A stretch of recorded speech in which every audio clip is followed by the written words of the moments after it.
সুরুচির সঙ্গে তালা ভাঙছে পুলিশ। কিছুক্ষণ আগেই সৌরভ বিশ্বাসকে দিয়ে সুরুচির সঙ্গে গিয়েছিল পুলিশ। আপনাদের সামনে রেখেছি সেই ছবি।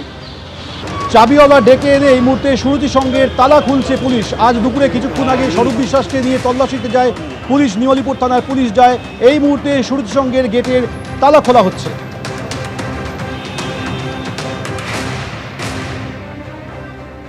মমতা বন্দ্যোপাধ্যায়ের বাড়ি লাগোয়া পার্টি অফিসে সিআইডি, অন্যদিকে ক্যামাক স্ট্রিটেও সিআইডির আধিকারিকরা গিয়েছেন। আর আপনারা ইতিমধ্যে জানেন যে আজ বিকেল 5টার সময় অভিষেক বন্দ্যোপাধ্যায়কে যে সমন ধরানোর পর আসার কথা বলা হয়েছিল, সেই ডেডলাইন শেষ হয়। তার কিছুক্ষণ আগে ফের সিআইডিকে চিঠি দিলেন অভিষেক বন্দ্যোপাধ্যায়। তিনি আরও খানিকটা সময় চেয়েছেন। তিনি বলছেন যে এই মুহূর্তে রাজ্যের বাইরে রয়েছি, হাইকোর্টে গিয়েছি, তাই আজ ভবানী ভবনে যেতে পারছি না। অভিষেক বন্দ্যোপাধ্যায় এই মর্মে চিঠি দিয়েছেন। হাজিরা এড়িয়ে ফের সময় চেয়েছেন অভিষেক বন্দ্যোপাধ্যায়। ডেডলাইন শেষের কিছুক্ষণ আগেই সিআইডিকে তিনি চিঠি দেন।